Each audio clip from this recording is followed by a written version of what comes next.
बस हो क्या, न बनाया न बिगाड़ा। हाँ कुछ नहीं, जैसा था 2500 साल से इतना बचा है बस। बस ये स्ट्रक्चर स्टाइल जो है वो सेम ओरिजिनल उसी टाइम का वैसा है, न तो एक ईंट लगाई न हटाई। और इनके दांत वहाँ श्रीलंका में रखे हैं।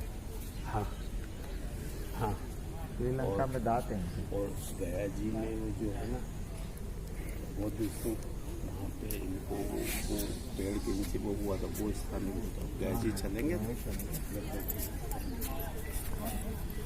दूसरा स्थान इनका गया जी, सारनाथ भी है, सारनाथ। सारनाथ। सारनाथ ठीक है। तो उस वक्त राजा महाराजा का शादी तो राजा महाराजा में ही होगा। तो महामाया देवी और उनकी बहन महाप्रजापति गौतमी दोनों लोगों का शादी महाराजा शुद्धोधन के साथ में हुआ।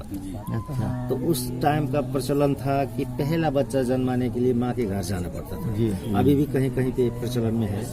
तो महामाया देवी अपने राज्य दरबार कपिलवस्तु से अपनी मई का जा रही थी देवदह। अच्छा। तो उस वक्त महीना जो था वो बैशाख का महीना था। तो बैशाख महीने में तराई में गर्मी होता है। तो वो उन्होंने पहले ही सोच के किया होगा कि चला जाएगा लुम्बिनी शालवन में विश्राम किया जाएगा, फिर वहां से कुछ नाश्ता पानी खा के फिर निकलेंगे के। तो जब वो लुम्बिनी शालवन में आई, ये जो तालाब आप देख रहे हो, इस तालाब के पास में उनकी पालकी या डोली रुकी। रुकने के बाद लोग यहाँ अपना विश्राम किए, उसमें पानी वानी पिए, नहाए धोए, आराम करते वक्त ही प्रसव पीड़ा होना शुरू हो गया। तो उस वक्त जंगल था तो कुछ था नहीं, तो कहा जाता महामाया देवी ने साल की डाल की सहारा लिया। हाँ। उस डाल को पकड़ा और पकड़ते वक्त ही भगवान बुद्ध खड़े ऐसे खड़े खड़े पैदा हो गए। अच्छा। तो अभी आप लोग इधर से आए होंगे तो देखे कि बुद्ध जी का ऐसा करके उंगली हाँ, उठाई। हाँ। तो उस जन्म के टाइम का वो प्रतीक है। ओके। कहा जाता है कि भगवान बुद्ध जी पैदा होते ही 7 कदम चले अच्छा। और 7 कमल का फूल आ गया पैदा होते ही। और 3 शब्द उन्होंने सिंहनाद किया, सिंह की तरह बोला गर्जन करके, ऐसे उंगली ऊपर करके, अग्गो हमस्मि लोकस, ज्येष्ठो हमस्मि लोकस, श्रेष्ठो हमस्मि लोकस, अयम अंतिमा जाति नति दाने पुनः, मैं इस संसार में सबसे ज्येष्ठ हूँगा, सबसे श्रेष्ठ हूँगा, ये मेरा अंतिम जन्म है, अब मैं पैदा होने वाला नहीं कि डिसाइड किया।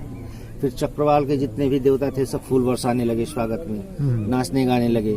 पृथ्वी पे यहाँ लुम्बिनी सालवन में जितने भी पेड़ पौधे थे सब में फूल आ गया। पृथ्वी कम हिलने लगा। फिर नीचे से 2 किस्म का पानी आया, ठंडा पानी और गर्म पानी। उसमें भगवान बुद्ध जी को स्नान कराया गया।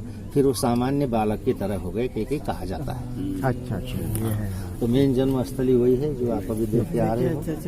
हाँ, तो इतना होने के बाद फिर महामाया देवी वापस कपिलवस्तु को चली गई। अच्छा। तो यहाँ एक लुम्बिनी के गांव था।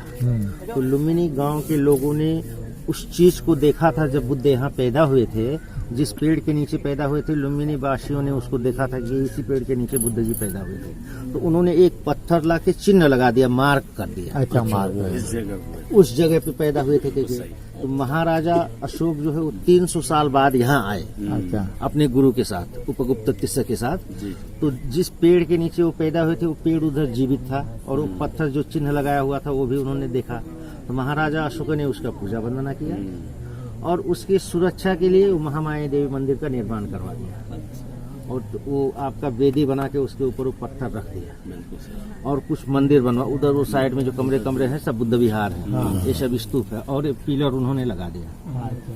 और ये पिलर में उन्होंने लिख दिया, आशा पाली है और लिपि ब्राह्मी लिपि में लिखा हुआ है कि मैं राजा होने के 20वें साल में यहाँ आया। लुम्बिनी शालवन में बुद्ध शाक्य मुनि पैदा होने के नाते मैंने प्राचीर का पूजा बना, प्राचीर का मतलब वो पत्थर का पूजा बनाना किया, स्तंभ बनाया और लुम्बिनी गांव का टैक्स माफ कर दिया 8 भाग के उसमें लिखा हुआ है। तो आप लोगों ने पढ़ा होगा आपको कि आपके यहाँ तो उस वक्त जो अशोक थे वो चक्रवर्ती राजा हो गए थे क्योंकि उनके अंडर में लुम्बिनी ही आ गया था। अगर उनके अंडर में न रहता तो उन्होंने कैसे इसका टैक्स माफ करता। और उन्होंने 4 चिन्ह का प्रयोग किया, एक सिंह का, एक हाथी का, एक घोड़ा के दिदी 2टा बत्ती छ बाल्न सक्नुहुन्छ, त्यो ठुल्ठुलो छ नि त्यो बाल्न सक्नुहुन्छ। तो अशोक ने 4 जनावरों का प्रयोग किया, बहुत सारे अशोक स्तंभ। उस वक्त उन्होंने 84,000 मंदिर और 84,000 स्तूप और ऐसे पिलर 108 बनवाए थे। अच्छा। तो उसमें से अभी 3 नेपाल में है और इंडिया में है। और पाकिस्तान में भी है। तो उस वक्त इसके वो जो जितने भी पिलर उन्होंने बनवाए, उन्होंने 4 चिन्ह रखा। कहीं पे सिंह रखा, कहीं पे हाथी रखा, कहीं पे घोड़ा रखा, कहीं पे सांड रखा। तो लुम्बिनी पिलर के ऊपर 4 मुँह वाला जो आपके इंडिया के पैसा में है ना, 4 मुँह वाला सिंह, सेम वैसे 4 मुँह वाला सिंह था इसके ऊपर। बाद में इसके ऊपर बिजली गिरने से वो टूट गया, बीच में फट गया है। और वो जो इसके ऊपर घोड़ा था उसका कुछ टुकड़ा खुदाई में मिला है, जो अंदर रख दिया गया है। और इसका 15 फीट भाग टूट गया है। अभी ये 30 फीट कुछ इंच है। अब आप सोचो, ये लाया गया है कहाँ से? चुनारगढ़ से। जितने भी पिलर बनाए उन्होंने सब चुनारगढ़ में बनवाए। अब सोचिए चुनारगढ़ से यहाँ कैसे लाए होंगे? 45 फुट लंबा, और वो भी ला के लगा, एक ही पत्थर, ज्वाइंट नहीं। बहुत बड़ी बात है। बहुत बड़ी बात। ये तो यहाँ का जो मेन है, जब जो आप लोग घूमने के लिए आए हो, वो वही जन्म स्थल है।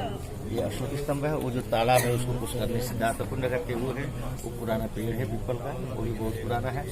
और ये सब भग्नावशेष जो है यही है यहाँ का मेन है। अब इसके अलावा बहुत सारा बुद्ध विहार